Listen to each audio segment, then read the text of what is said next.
There is a Netflix series called My Next Guest Needs No Introduction. It's with David Letterman, and he interviews people who are that famous that that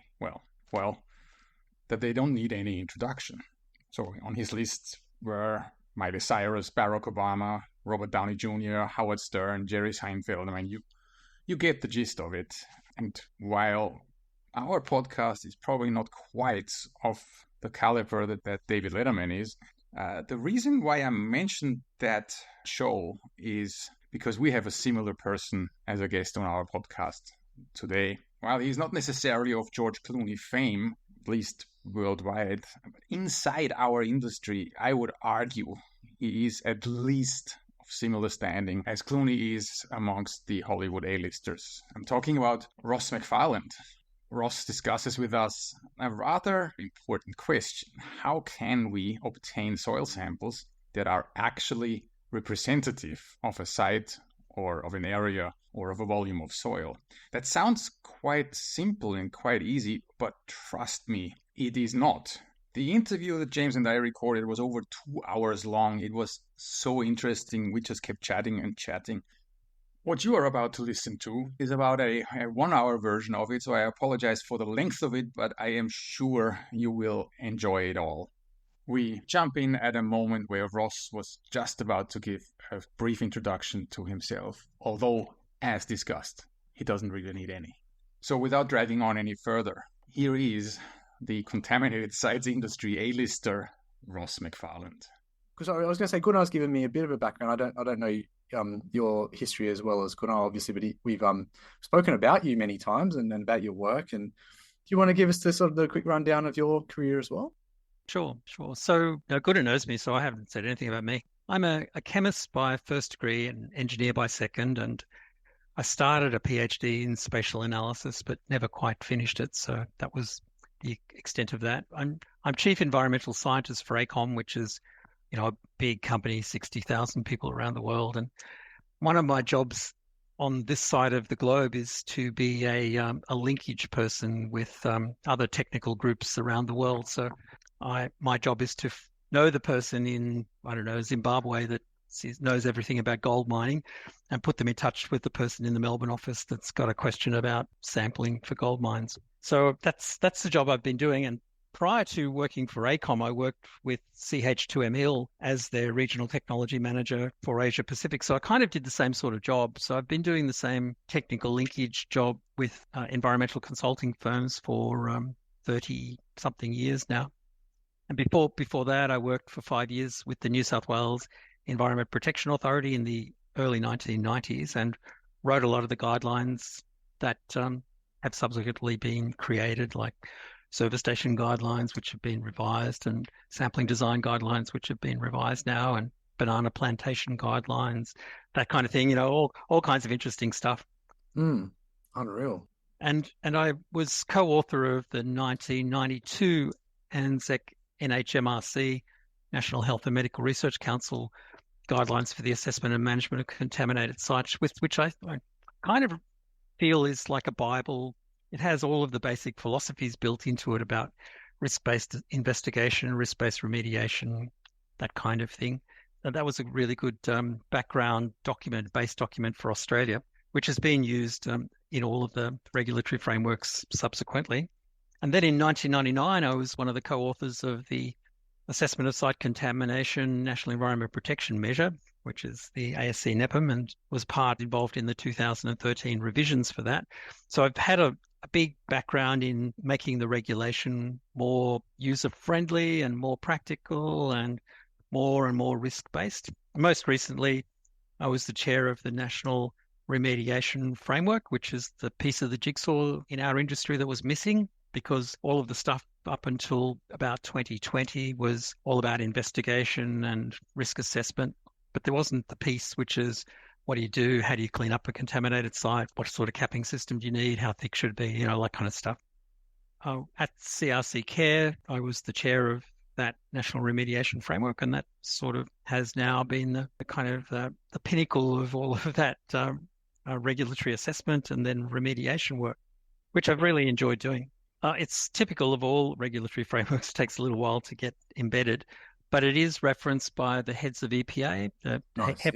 HEPA, and all of the different jurisdictions have now referred to it in their guidelines. So in New South Wales, there's Section 105 of the CLM Act that refers to all of the guidance that's relevant, and one of them is that NRF, National Remediation Framework. Oh, that's great. That's great. I hadn't realised that. Needs to go through a few iterations, in my view. It's probably needs to be revised and worked on again. Same as the National Environment Protection Measure, that needs to go through another iteration. So if you're not busy, let's get onto that. Is anybody working on that? Is anybody revising the NEPM? No, the NEPM revision is supposed to happen every 5 years. It's in the legislation, but the last one, you remember, the last one was 1999, and it was finally finished revision in 2013. So it actually took 14 years to go through that revision process. It's because people just do it in an honorary sense in their spare time, and it's driven by regulators, and they're not really in a big hurry to spend their spare time doing that kind of work, in my view. So I think it'll be hard work to get the next NEPM out, but I've got a view to get better sampling methodologies. Gunnar? Let's talk about that. Nice segue. I have this bigger plan to tell people a lot more about this thing that I've become a disciple of, which is incremental sampling methodology, but there's a problem with calling it that, and I'll tell you why in a little while. ISM is a much better way of getting representative characterization of a site for risk assessment purposes and for just generally understanding what the level of uncertainty is. And I would like to tell lots of people about it. And I started in a couple of years ago at the New South Wales EPA in the auditor meetings. I had a presentation with a guy named Robin Boyd out of our Hawaii office, and he and I gave a presentation about ISM to auditors. And the auditors kind of hummed and ahed and poo-pooed it and said, nah, thank you, but we'll keep doing what ASTM says, or Australian Standard 4482. Well, it started, I came across the idea by you gave an ALGA talk, yet again, another Australian Land and Groundwater Association talk. I love them. They're fantastic tools to get educated. In 2019, you spoke about the incremental sampling methodology. And in that talk, you asked for people who are interested, if anybody's interested, let me know. Yeah. I pulled up my mail program while you were still speaking and sent you an email and said, man, I want to be in this. Yeah. Yeah. Count me in. So what this is, I don't know how to word this. Our industry is notoriously hesitant to change, which always surprises me, because ultimately we are all supposed to have a scientific mindset. And there is no other mindset more prone to accepting change as long as someone gives you the data that supports it. That's right, yeah. It blows my mind how hesitant our industry is to anything that is ever so slightly new. So here you are, and you're presenting a new way of sampling, mainly soils in this case. Yep. And it's called the incremental sampling methodology. Can we start? How do we currently go and sample soils when we do a site assessment? How is that currently done? Well, in a nutshell, the way that a lot of our industry does it is that they do a desktop study, a preliminary site investigation, and that tells them where things might have happened on a site. And then, generally speaking, we will say, looks like there's a problem, let's go to a detailed site investigation. And the detailed site investigation will involve the sampling of different media to try to characterize the degree and extent of contamination that might exist on a site.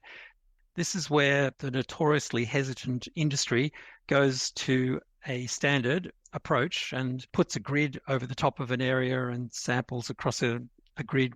You basically are supposed to put samples in locations that give you a level of confidence that that sample is representative of a particular area on a site.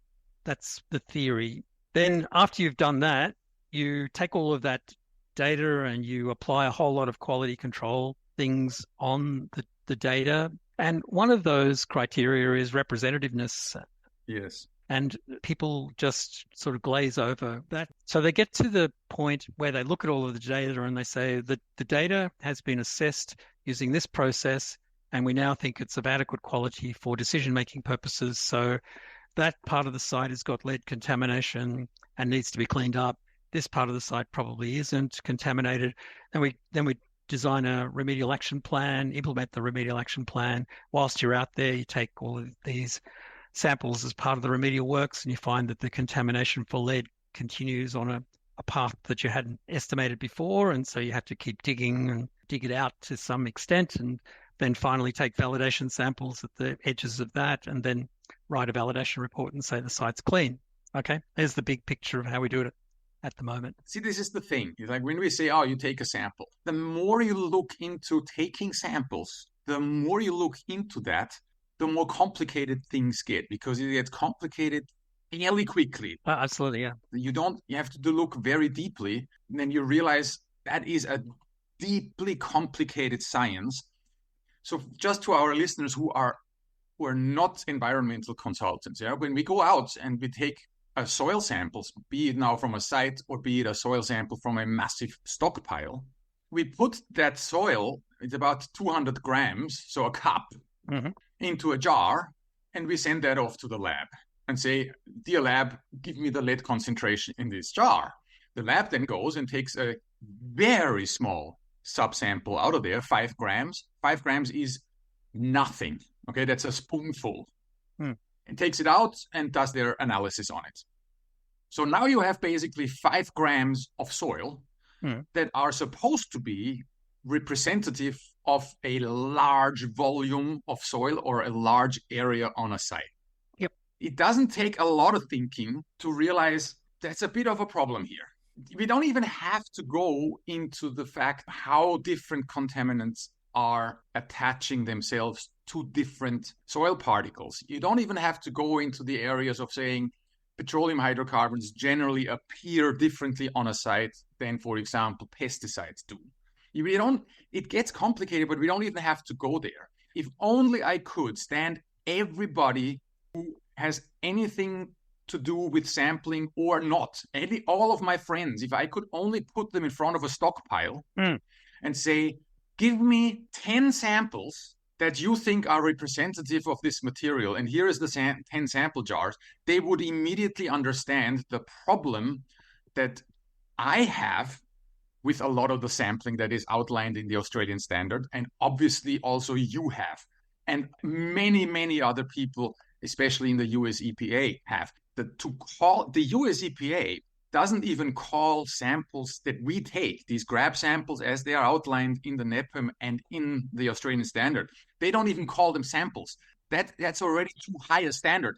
They call them specimens. Yep. We don't even take proper samples, full stop, but we are required to do so by law, because the NEPM is the NEPM, National Environmental Protection Measure, is a regulatory instrument. So here we are taking samples that are supposed to be representative, and that's tough. Sure is. There's this fundamental problem, and there's a really amazing guy named Pierre Guy, a French chemist and statistician who was born in the 1920s, and he has a chemical engineering degree. He came back from working in French mining colonies and said, we're not doing this right. We're not taking representative samples, and we're making decisions, multi-million-dollar decisions on trying to find where these gold nuggets are. And yet we're not sampling for gold nuggets. We're not doing it properly. So he rewrote the book in the 1950s on sampling, and he wrote this theory called the theory of sampling, TOS. And the theory of sampling had 7 fundamental errors that he identified in any sampling process. And one of them is segregation error. And that's the non-random distribution of contaminants as a consequence of their physical or chemical character. Just take, for example, a stockpile.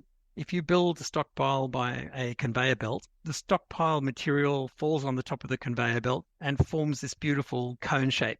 Now, as the stockpile material travels and hits the top of the dome, it spreads evenly in fine layers as the material arrives on the stockpile. So if you then consider how would you get a representative sample of that stockpile, you give 10 bottles to someone, as you were saying, Gunnar, and tell them, go sample. If they took 10 samples around the outside, they'd get one layer of the characteristic stockpile. And in another 5 minutes, that surface would change. You really have to think about how the stockpile was formed. So imagine a stockpile that was formed by a front-end loader. So a front-end loader comes in and dumps 5 cubic meters and then another 5 cubic meters and another 5 cubic meters. So you've got these discrete boxes of material that are not well homogenized. And so you have to then understand how would you sample that stockpile? And maybe you should homogenize the stockpile before you actually do any sampling of it as a starting point. So understanding the conceptual site model of a site at the beginning is really, really important to how you design your sampling program. And that's what this ISM process does. It spends a lot more effort in understanding the preliminary site investigation to understand where contamination might be and how it might be distributed and how it might be compartmentalized into different areas. And ISM uses this concept called decision units, which is the smallest area that might be applied for making a decision. So say you're use a site for a number of houses, like a 600 square meter block. A decision unit in that sense might be a 600 square meter footprint, which is the area of exposure that somebody might come across, or if they're living on that site. So a decision unit could be 600 square meter area, or it could be an area where waste was dumped in the back left-hand corner of the site. So it could be a 2 cubic meter, 5 cubic meter, 10 meter by 10 meter area. Each decision unit is based on the preliminary site investigation and an understanding of the site concept model. Do you see how it sort of all fits together? Yes, it fits perfectly. Absolutely. Correct me if I'm wrong. So the work that Pierre Guy did, that was mining related? Was that looking at ore bodies? Yeah. Ore bodies and stockpiles of ores. Yeah. Because we often, Gunnar and I, obviously we're nerds and we talk about this stuff a lot, as I'm sure you enjoy talking about. And we joke around a lot that the mining industry kind of has this question about like representative sampling kind of figured out. And we think it's interesting because there's huge sums of money involved in the decisions that are made from that sampling. One could argue that huge sums of money are involved in the decisions that we're making as well. But for whatever reason, it hasn't been translated into the environmental field, which I think is interesting. But I want to get to your point there about decision units. So I come more from the waste side, whereas Gunnar comes more from the contam side. Yeah. That's how we kind of complement each other in that way. Yeah, for sure. Yeah. I've actually kind of pinched that term decision unit and sort of rightly or wrongly actually started applying it in waste classification as well. Yeah, good. Yep. The question I wanted to ask you was, you said that decision units could be defined by the land use as well. And so am I right in thinking that a decision unit the boundaries on a decision unit can be determined by either the site history and the contaminating activities and the inputs, but also the proposed use of that area? Could you just maybe go to that point a little bit more? Yeah. So it's a decision unit in that you're trying to make a decision in relation to the smallest area involved. So it could be a stockpile for waste classification purposes, or it could be the footprint of a residential house, because that is the exposure scenario that you're trying to assess against. So it could be a 600 square meter area, and that's that decision unit. And in ISM, there's this relationship between decision unit and sampling unit, so DU and SU. And it's really just that once you've defined the decision unit, you may be able to combine a number of decision units to create one sample unit. So maybe you've got, for example, a whole lot of land which is based on the preliminary site investigation, low probability of there being any significant contamination there. And that area might be planned for an open space use. So when you combine those two things, you end up with a decision unit that might be based on the exposure potential of someone in an open space land use scenario. And I'm leading to this sampling unit concept because another one of the errors that Guy identified is this lack of homogeneity of the samples. And the solution to heterogeneity is to take a lot of samples, because then you get enough of the population to be representative of the whole. So in ISM, you decide on a sampling unit, and then you take 30 samples or 50 samples or 100 samples. And really the number doesn't matter as long as it's a big number. So we, in Australia, ACOM, we take 20 samples in each sampling unit. And you take all of these, what they called increments, so all of these individual samples. And the way you take that sample is very, very particularly important too, as Gunnar was mentioning earlier. But just for the sake of moving on, say we're taking a representative increment, we take all of those increments in the field and we either use the laboratory to turn all those increments into a single decision unit sample, or we do all of that work in the field and we homogenize samples in the field and split and grind up and do all of the necessary particle size distribution analysis. For each decision unit, we send one sample to the lab. So we've taken 20 or 30 samples in an area of maybe a hectare, and we've got one decision unit sample out of that 1 hectare. And that's far, far more representative than taking 20 samples on a 5-meter grid or 50 samples on a 5-meter grid across the same area because of the heterogeneity of the distribution of contaminants. I need to step in here because this is really the crux of it all. Let's take the hectare. I get sent out and do a preliminary site investigation. I come across, of course, somebody must have done some agricultural work there in the past. So immediately that triggers a DSI because there could be pesticides. So we go out there and we take on a hectare. I look at the sampling design guidelines. A hectare would be 21 samples. 21 samples, yeah. So I would go out and take 21 little Vegemite sized jars. On a grid. On a regular grid, and I shovel them stuff them into this jar. And so that's how we do it at the moment. We could decide to say this block of land, there was a farmhouse there in the 1980s. Yep. With a reasonable curtilage around that farmhouse. I'm going to I make a new decision unit. We call it decision unit or subsize. I divide my site up into 2, which, by the way, we should do in the first place. It says that in the NEPM and in the sampling design guidelines very clearly, but that doesn't get done. Yep. Because that would mean more samples, that would mean more lab costs, that would mean more sampling time and a more expensive assessment. And that would also mean that you may lose the job to someone else who doesn't do that. But look, so far we should be doing this anyway. So we have now suddenly 2 subsections or decision units on that particular site. One, where the farmhouse was, where we have a different set of potential contaminants, right?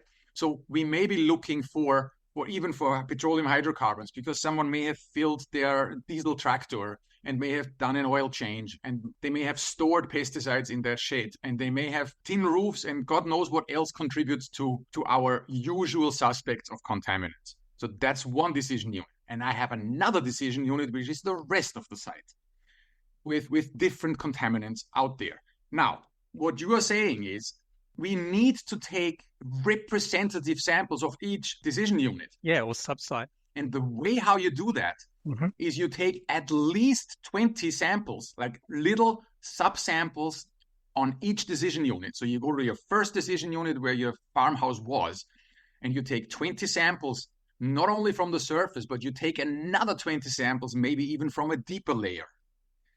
So you have a decision unit that has 2 layers. So you basically have then suddenly 2 decision units inside your... You've got it. Exactly. Yes. That's it. Yeah.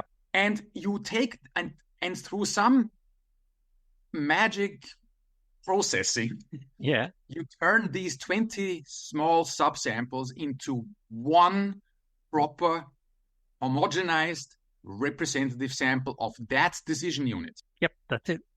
And you send that one off to the laboratory. Mm-hmm. The goal of that is that one sample represents a larger area and is representative of the entire decision unit, be it now horizontally or vertically. Yes. Yeah, whichever.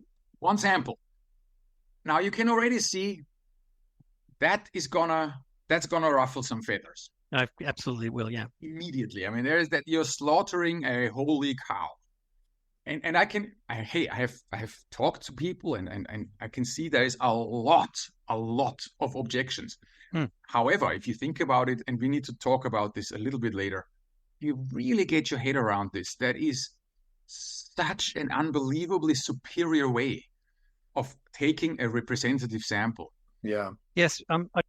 I wanted to take you back a little bit too now, because say you follow the conventional technique and you follow the NEPM and AS4482, and it'll say divide the site up into subsites and sample the subsites, but then that's where it stops so people will then go, oh, okay, well, we'll go and take 1 or 2 or 3 samples around the underground storage tank, or 1 or 2 or 3 samples around where this pesticide might have been, or 1 or 2 or 3 samples around where the zinc fallout from the tin roof might be. So that is not a representative sample of that subsite. So what you've got to do is take a whole lot of samples so that you get a much better representation of that pesticide area or that UST or whatever it might be. That's a fundamental step in the process that I think needs to be well known. Yeah. And on this, we've kind of touched on the point around what we call intra-sample variability. Mm-hmm. We've talked about a number of things that really go to that point. And so what you're talking about there is that for that area that you've, stratified, I don't know if that's the right term. Yep, that's good. You're peppering it with samples and then homogenizing that and then analyzing that with a goal of getting to the true mean of that population. At the moment, what we see with the current way of doing things is that it's very common for us to take lead, again, for an example, where we could get an initial result of 300 ppm mm-hmm. and then a duplicate run of 600 ppm or 1,000 ppm or 1,500 ppm. This is common, especially when we're dealing with fill. It is. Yeah. Duplicate is being... Gunnar, I mentioned before that the laboratory takes a 5-gram amount from a Vegemite jar mm-hmm. and analyzes that, and that's what you get the result from. Mm-hmm. We're talking about another 5-gram from the same jar can give you a completely different result.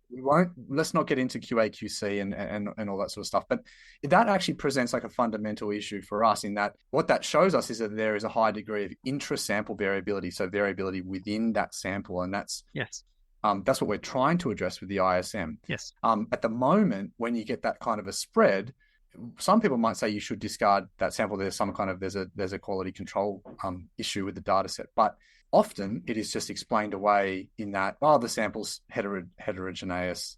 Everybody move on. Oh yeah, absolutely. Almost every report I've read gets into that QA area and says, the relative percent differences are really big, and that's due to sample heterogeneity, full stop. Yeah. And then the next sentence is the data is of adequate quality for decision-making purposes. Well, hang on, it's not. I call that quality theater. That has nothing to do with quality control. Yeah. That's and don't get me going. I mean, James is already laughing. I can see you. We don't have time in this pod. Because that is one of my ultimate bugbears. That's definitely a separate one. But I guess so to distill it down again, and it's worth reiterating these points, I think, is that I agree with Gunnar, and I'm sure you've seen this as well, Ross, is that, it is rattling a few cages and people get defensive about, the disruption to the way things have always been done. But really, if we say in theory, all of the steps you've outlined are done correctly, what it means is we should actually get a sample that represents the true mean of that decision unit that we are looking for. And ultimately, that's what we're trying to do at the moment. That's why we use UCLs, because we're uncertain about what the mean is. And so we conservatively take a UCL of the data set. Sorry to step in, UCL, upper confidence levels. It's a statistical method. So you have samples, and some of them are higher, some of them are lower. We are encouraged by the current guidelines to use statistical methods to find out, hey, you have all these samples, you have all these results. What's the true average of your contamination or of your analyte on that site?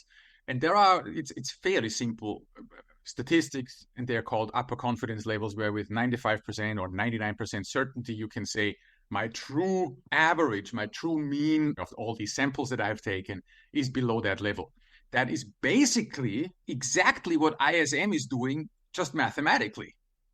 Sorry, James, that one thing about all of these statistics that are applied on a site like UCL's, like means and medians, have a fundamental requirement that you're working with representative samples. We're not doing that.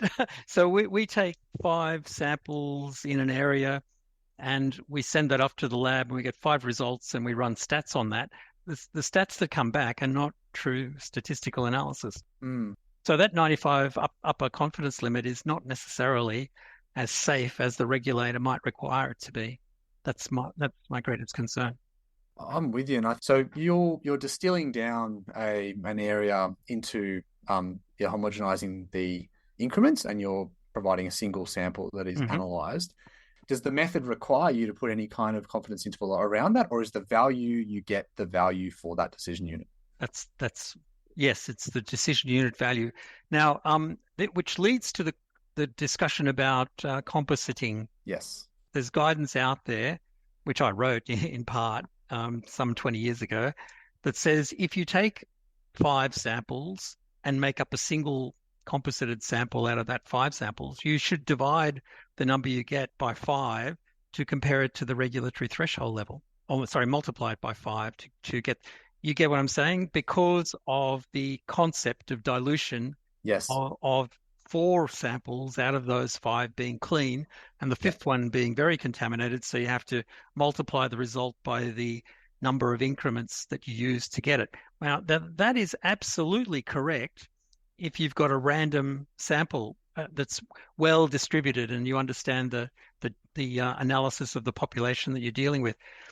But if you do incremental sampling method and you take 20 samples across the whole area, then what you're getting at the end of it is the result, which is got that leveling effect across the whole area automatically. And this is important because when you're doing a risk assessment, when your risk assessors come up and say, well, the acceptable concentration of lead in soil is 300 milligrams per kilogram, they're basing that on an exposure pathway, which is having a child sitting out eating that soil every day, and they're in a backyard, and that's the sample unit that your decision unit is based on. If you use the ISM process, you've got the concentration of lead across the backyard, not some concentration in the bottom left-hand corner and some concentration in the top left right-hand corner, which the child is maybe going to get to once in a blue moon, perhaps. You've got the concentration across the whole of the exposure unit that the child might be at. So it's a much more representative result than you might have otherwise gotten. Absolutely. And like my mind's racing, and I'm sure they Gunnar and I are, we're close to disciples as well. We're all in on this concept, right? And we love the concepts that come from this. So we've got a whole list of things where, like, because one of the jabs that we do here from people is, oh, well, it's just a fancy version of compositing, and kind of disregarding in that way. And so, because compositing is kind of out of fashion these days and nobody really does it anymore. So can you just go to that point a little bit more about like how it's different to the old school version of compositing? Yeah, sure. So compositing in the classic statistical sense is where you go and take random samples out of a population, and you take all of those random samples and you take the mean of that random set of samples by dividing them by the number of samples that you've taken to make up that individual sample. ISM is not compositing. It's you've already decided that there's a population that you want to investigate, which is over in the bottom left-hand corner of the site. So you take the 20 samples across that area. That's not a composite. That's a representative sample of that population of the decision unit that you've made. So it's like if you're measuring a spill area and you are looking at the middle of the spill and you're just trying to do it for waste classification purposes, you can say, well, we're going to dig out a decision unit of 5 cubic meters of soil. So let's have a 5 cubic meter decision unit. So we'll take all of the samples inside that 5 cubic meters. And you do ISM technique on that. When you get the result, that's the concentration of the material that will go through the processing plant for that 5 cubic meters. It's not so it's not a composite sample, which is a randomly distributed sample across an area where you're just randomly taking a sample out of a bigger population. Mm. And Roger Brewer's got a whole workshop on why ISM is not compositing, that you can log into his Hawaii State Government Department of Health website, and he's got hours of websites on that, which I recommend you have a look at if you want to be a disciple. Gunnar. Because that's the first thing that comes up when people say, ISM, you're just compositing over and you're diluting everything that you find. And here we haven't mentioned the word yet. The H word. The magic word in all this is, you're gonna dilute over hotspots. That's another one of those, right? You're diluting over hotspots. Mm-hmm. That sounds, hotspot has this great attention in our industry because it's got a really fancy name, and it's as if a marketing guy had come up with it, right? But the concept of hotspots is murky at best. Oh, absolutely, yeah. Now, all right, an underground storage tank and associated contamination, we all know. We don't even have to call it hotspot. It's just an underground tank. It's going to be contaminated. Yeah. So what would a true hotspot be in your opinion, Ross? A true hotspot? Well, I've almost weaned myself away from that term because it does have all the wrong connotations associated with it. But it is a local elevated concentration of contamination. But that you could call it a decision unit again. Like you could say, what we're trying to do is find a localized area of elevated concentration for the purposes of digging it out for remediation. Yeah. That's a decision unit. The example that we see a lot is that, you might have a result that might be, say, double the next closest value, for example, and people consider that to be a hotspot. And for me, it's always a difficulty in saying, well, where's the line between what is kind of an outlier that you could call a hotspot and a data point that is actually just representative and is just falling on the distribution that is representative of that unit that you're assessing. For me, it's hard to determine, and I've kind of almost moved away from the concept of a hotspot when it comes to fill, when it's like this could just be a representation of a different point in the distribution in that decision unit. Yeah, absolutely. So the solution to that is to have 20 samples, and then you wouldn't have a hotspot because you're getting the concentration that's someone is being exposed to or some process is being applied against. So that area that you've got, you might, instead of taking 5 samples and getting one which is elevated 3 times greater than the rest surrounding, if you took 30 samples, 20 samples, and that result exceeded a guideline, then that material as a complete unit is unacceptable for that use. But if it passes, then it's obviously not contaminated to the extent that it poses any unacceptable risk. That process, by the way, is inside Pierre Guy's theory of sampling as well. He's got a section which is called periodic heterogeneity error, which is where you, because of the way that something is constructed temporally, it might have a fundamental error associated with it. So more sampling is his solution to that problem as well. In fact, most of the errors that he identifies, he says, just take more samples as the solution. Well, see, more samples is often the answer, but it's very, very expensive. That's why people are hesitant to use a lot of samples. If you do it in the traditional way, it's more expensive. Yeah, absolutely. Because and again, for people who are not in the industry, right, we might be talking about, say, $250 per sample. So you can see if you're talking about taking 4 samples, which would kind of be the norm, say these days, we're talking about that tank pit example, 4 samples within a tank pit versus what you're saying, Ross, which is 20. If you're analyzing that in the traditional means without using the ISM, you can see, I mean, that's a massive cost increase. Yes. Which is why people are resistant to it more so than it is actually better practice, but it's just commercially not viable in a lot. Well, it's actually cheaper, James, because there's a couple of places where it's cheaper. There's the crisp cheaper, and then there's the generic cheaper. And what I mean is, if you go out to characterize a site, instead of taking 500 discrete samples across a site, you might only take 50. 50 I see. of the incremental samples that have been turned into. So you end up with 50 decision units across the site rather than 500 individual discrete samples. Right. So there's an immediate cost saving at that stage. Now, the one that Roger Brewer always talks about is the savings overall, the longer term savings, because he says, well, you go out and you take 5 discrete samples and you say it's contaminated in the bottom left-hand corner. You start digging, and every time you dig, you find a new level of contamination. And so you fail. And then you go back and you say, oh, maybe our model of contamination is wrong. So then you do more sampling to try to define extensive contamination in particular areas. But again, then you go out and say, oh no, we've better defined it now, and it's this little area over here. So you go and dig another bit and another bit, and you end up spending a lot more money cleaning up that if you'd done ISM in the first place, you would have identified where the contamination is, how to deal with it from a decision unit perspective, and the job's finished sooner. It costs less in the bigger term, and it's better for everybody, and it's more representative. like it's a real outcome, not something that's based on discrete silliness, as I call it.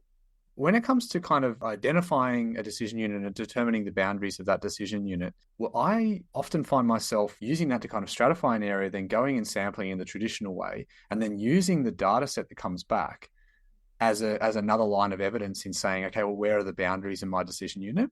So under the ISM, because we're combining everything, all those increments into a single sample, and we're getting a single, we don't have the ability to look at that spread of data. Yep. So what's your take on that? Because there's a line of evidence in my understanding that's kind of missing in determining the boundaries of a decision unit. So how do we overcome that? No, this is really good. So Deanna Crumbling from US EPA has written a fair bit about this particular issue, and it's actually quite relatively simple to fix, because what you do is you create a decision unit for your area of known contamination, and then you create an annulus decision unit around that. You sample the annulus for unlikely to be contaminated, and then you create another annulus outside that, which is not likely to be contaminated. And then you get the results back, and hopefully that will show that you've well defined that decision unit which is contaminated, and your decision unit which was not contaminated, the first annulus outside, it might come back as being elevated, in which case you can decide that unit can be removed as well, as long as the third unit is showing that it's not contaminated. So there is this spatial analysis ability with decision units as well. You can see in that process, you'll get one decision unit sample for your contaminated area, one for your probably not contaminated, and one for not contaminated. You get the results back, and your middle one says, oh, maybe it is contaminated. So you can either go back and do more sampling, divide the area up into another decision unit, or you can just take out that whole decision unit. You get what I'm saying? So it's possible to do iterative work as well. I do. Yeah. I could see a model of this where I guess you perhaps didn't break the decision units down into as small areas as they possibly could be in order to get that some more resolution around it potentially. I'd have to think about that a bit more. But yeah, I see what you mean there. So the bottom line of it all is we need to stop, or we should stop, taking discrete samples and claim that they are in any way representative of what we're trying to sample. that in most cases, unless you are in virgin sand, but if you are on a potentially contaminated site where you have clay material mixed in with sand and some fill material on top of it, you might as well give up as far as representativeness is concerned, because what you're taking is more or less the luck of the draw. Exactly. Yeah. It's like pulling balls out of a bingo machine, I guess, right? So instead of doing that and claiming that we are taking representative samples and then running statistical methods over it, let's just give up and say, guys, what we're doing isn't really what we're pretending to do. No matter how many white coats and how many fancy terms of quality control we put around this isn't proper sampling. The mining, I went to a mining university, right? So all my colleagues, I studied petroleum engineering, so that's different. But all my mining friends, when I tell them that how I sample, and you do what? What are you out of your minds? This is like, this went out in the 1950s with PRG. Yeah. Can you imagine that someone in the mining industry where they have hundreds of millions at stake, they're going to go out and take a couple of grab samples as per our Australian standard? That's preposterous. There's a bit of science in it, Gunnar, but it's a long way from being representative samples. Like, you might get a result that you could make some conservative decision on. Using ISM is going to get you a much more representative sample of the situation than just doing discrete samples, even if you've got an improved level of certainty about subsites and those sorts of things. Once you divide a site up into subsites, you're about halfway there, really, and then you just have to get a representative sample inside each of those subsites. So we're not changing the regulatory framework as much as you might think in that respect. We do have to throw out the composite concept or call it something different inside ISM. And I need to tell you why we don't call it ISM. Yeah, please. Really quickly. There's a couple of reasons. ISM is a trademark of an organization that does sampling. And so they have this kind of, in theory, ownership of the term. Right. Even though it's been around for a long time, Coca-Cola kind of thing. But another reason is that the ITRC, the Interstate Transport Technology Research Center. Yeah, that's it. Yeah, thank you. ITRC. They created ISM 20 years ago, I think, or 15 years ago, and they've just gone through and revised it all to ISM2, and it's called ISM, and it's part of ITRC's website package of information, and it's really good. But the disciples of the theory of sampling and Pierre Guy's people, they all withdrew from the second ISM because they thought that there were some fundamentals that were inappropriate in ISM2. So they would prefer to call it something else. So Roger Brewer was one of those people that sort of took his bat and ball and left and said, no, you're not doing it properly. And I can tell you why, if you're interested, what the differences are. But as a consequence, he says we should call it something else. And there's other people in our industry that would like to differentiate between ISM that ITRC has put together and ISM that's a trademark name. And we're fumbling around. And that's why I asked Gunnar, what do you think we should call it? And he said, PSM, Proper sampling methodology.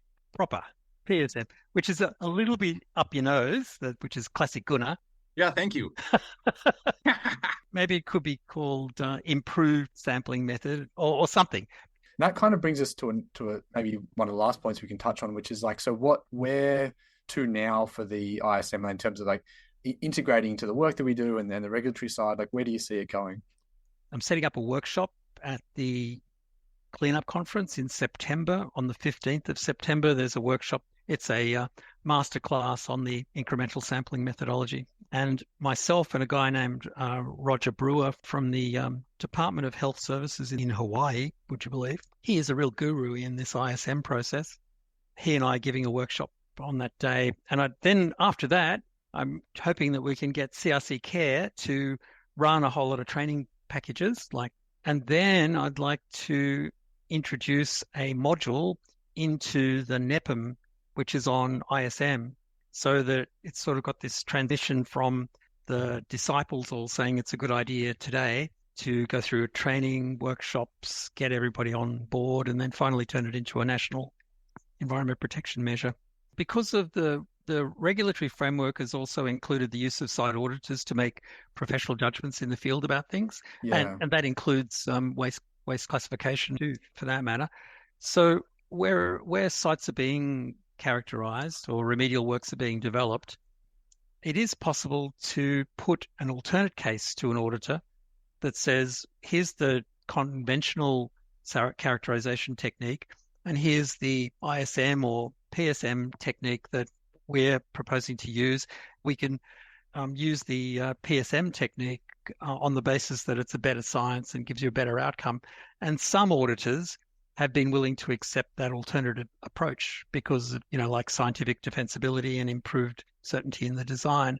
There's an opportunity to be able to do that sort of stuff if we educate the auditors as a better alternate technique to the conventional technique that we're using at the moment. I'm an auditor and I've been accepting ISM on sites now as an alternative, which has come up with much better outcomes. Let's not kid ourselves. I mean, it's easy to talk and, let's just implement this. This is quite a fundamental shift in our industry. It requires really a different approach to it.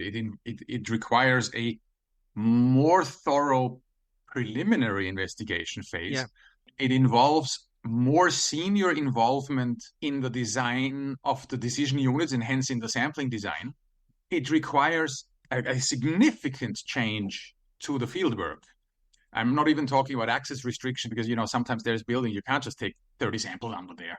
No matter how superior it may be and how easy it is for the three of us to say, oh, we're doing it wrong and let's just do this better. Mm-hmm. That would be quite a significant shift. In many ways, it is also a significant shift that all the people who are very, very good at the moment in interpreting results the way we get them right now would need to be completely what's the term here? Re-educated, There's a different way of looking at results. Yeah, different alignment. It's a different paradigm. It's a different paradigm. That's right. But we've been through different paradigms and we've had some success in that area, like risk-based assessment of asbestos in soil, for example, is that is now starting to happen. We've historically had hazard-based assessment of asbestos. And I'm thinking that risk-based investigation techniques is that other door that we can open and say, well, we've been doing hazard-based investigations all of this time. We've gone out and taken a discrete sample somewhere and we've made an assessment of the hazard based on that. But really, that's not the real risk that this receptor is being exposed to. That's some unrepresentative sample of the situation that's actually there. So I'm thinking that if we used risk-based investigation techniques, we'd be able to introduce this new paradigm, push forward that way. James, you have to go. I'm so sorry, don't you? You have a hard out at about now. A hard out. I actually interesting. I love that term. I was just saying. I just sent a chat message to Gunnar. I said I could honestly sit here and just keep talking. Yeah. All afternoon, and maybe there's a part 2 in this where we need to come back and explore things further. But because it is such a maze, and it's like the more you get into it, the more you can kind of get sucked into how interesting and useful I think it is. Yeah, I think more comfortable. The more you talk about it, the more you kind of think, oh yeah, that's really good. Yeah, this is that disciple kind of concept where you're listening to somebody and go, oh, I like that. Yeah. Oh, yeah, let's do that. I think it's one of those things where like you got to get out there and try it, I think. And, I must admit, as much as I love it, like we've never fully designed a site assessment around the ISM. But, I think we just got to get there and give it a go and just start doing it and see how it goes and see how it stacks up to the way I think. And I think we'd all be surprised. Yeah, well, and it's working. Like I've got it on. Yeah, I'm working on a landfill with an impact away from a landfill, And we've divided the site away from the landfill with an incremental sampling technique. And it's just been so refreshing that it's working so well. Awesome. And there's sites all over the country now that have got ISM processes being used on them, or risk-based investigation, RBI, as Roger Brewer wants to call it. Yeah, awesome. So let's get out there and do it. James, by all means, say goodbye. I'll keep Ross for a few more seconds here, all right? No worries. Thank you so much for your time, Ross. I'm sure we'll talk again. Yeah, great idea to have these podcasts. So congratulations on getting them moving too. Thank you very much. Thanks very much. Talk to you again soon. Cheers. See you guys. So Ross, who does the compilation of the subsamples for you? Do you guys do that? Yeah, we do. We tried to get the contract laboratories to do it. They declined because they said, well, we don't have lab space. We don't really think it's our forte, and you're taking us out of a job. So we don't want to do it. And Roger Brewer has been teaching ISM in China for 5 or 6 years now. And they have the same problem, that the contract labs wouldn't do the homogenization of samples and the analysis. So there's a lot more processing that. No, it's incredible. Do you dry them beforehand? Yeah, and you dry them beforehand. Yep. In the field? Oh, that's what we're doing. Yeah. How? We've got a field lab with that sort of sampling equipment and those large dry ovens, 105-degree C ovens. 4Pillars has its own XRF, and I have been fiddling around with the XRF a lot. So, gosh, have I done a lot of XRF sampling. And that was actually another one of those things that taught me the heterogeneity in samples, because that is, it blows your mind when you shoot something with your XRF several times. Yeah. And you see the results, and you send something off to the lab, and they get something completely different, and you think, that in the world is going on here? Until you realize that every individual measurement is actually accurate. It's correct. But it's not representative. And it's not representative nor precise, right? I mean, they're all over the place. And for some awkward reason, we think that whatever the lab gets is the one. The 5 others that you took with your XRF are just screening.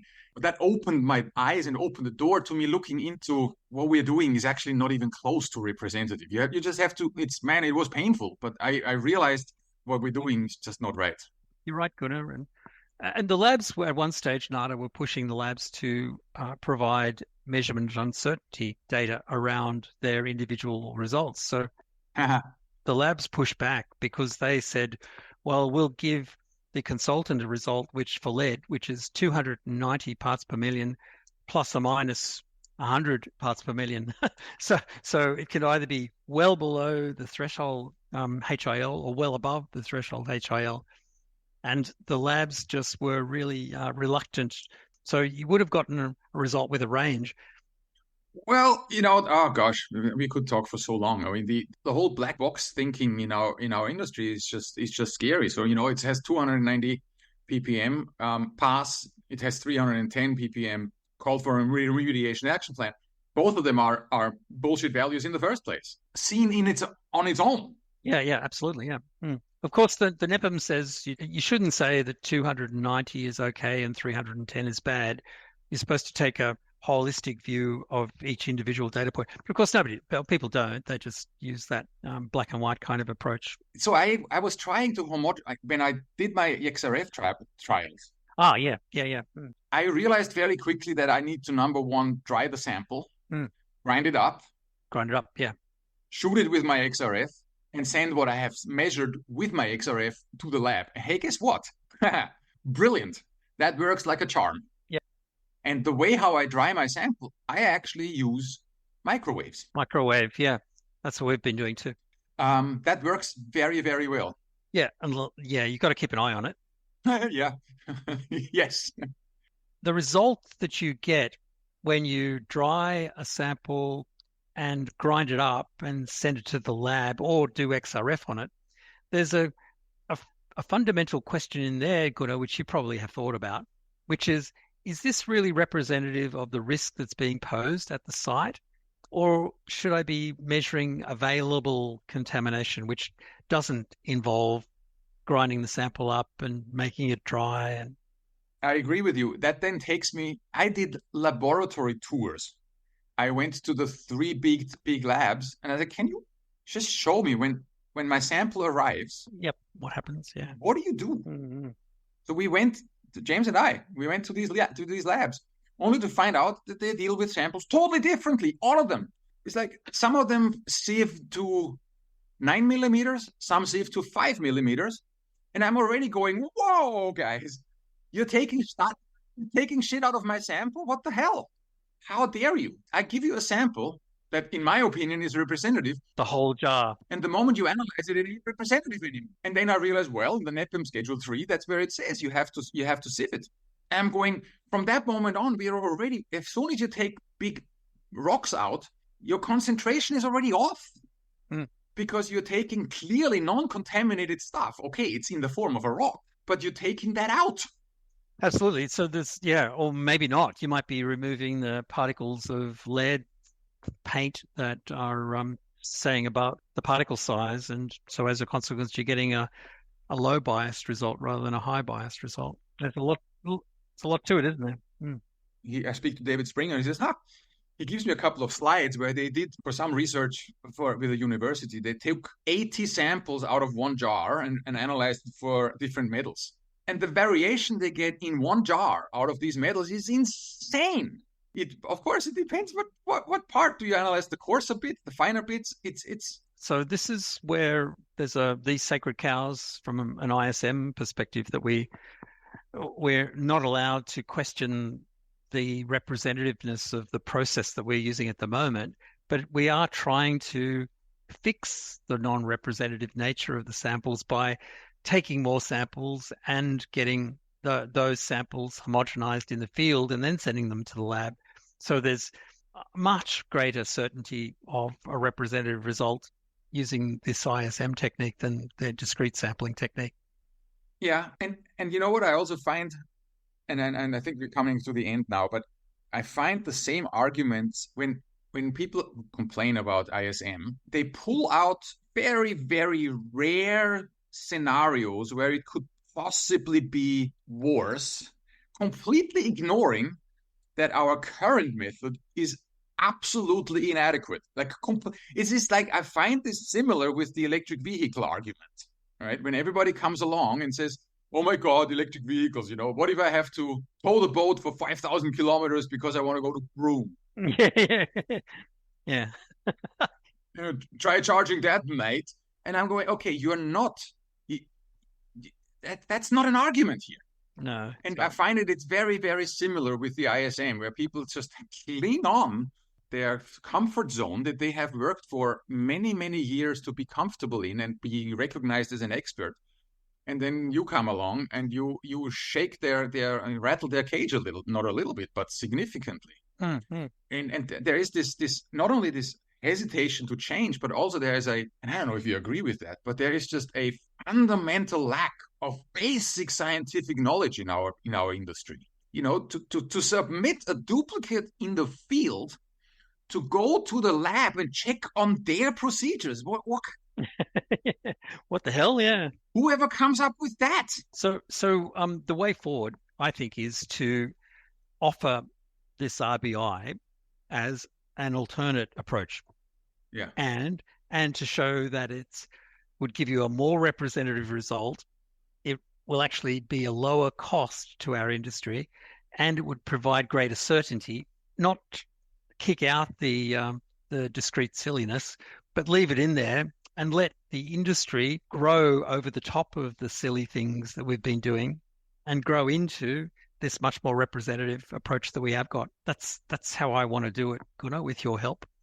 That's a good approach. And you know what? Maybe all the old guys who are hesitant are at some stage retiring, and then newer, more scientifically minded people will take over, and actually we get some. That's what Roger Brewer says. He says that when he starts these ISM workshops, there's a whole lot of young, bright minds in the room that go, "Yeah, that makes sense. That's good." Yeah, and there's the people that have been doing it for way too long that are doing it wrong, and they go, "Oh, wait a minute. Are you telling me that I've been doing this wrong for the last 25 years? And the answer is yes. Yes, we have been. So when is your workshop again? Sunday the 15th of September. I don't think we've worked out how much it's going to cost yet. Well, I'm gonna get a media pass, right? Good idea. It's in Adelaide. It's in Adelaide. It's the day before the cleanup conference starts. I'll send you the notes as soon as they come out. Why are so many conferences in Adelaide? Well, I don't know, actually. The cleanup conference has been in Adelaide every year except one where we went to Melbourne. But the South Australian government subsidises the cleanup conference to bring people to Adelaide.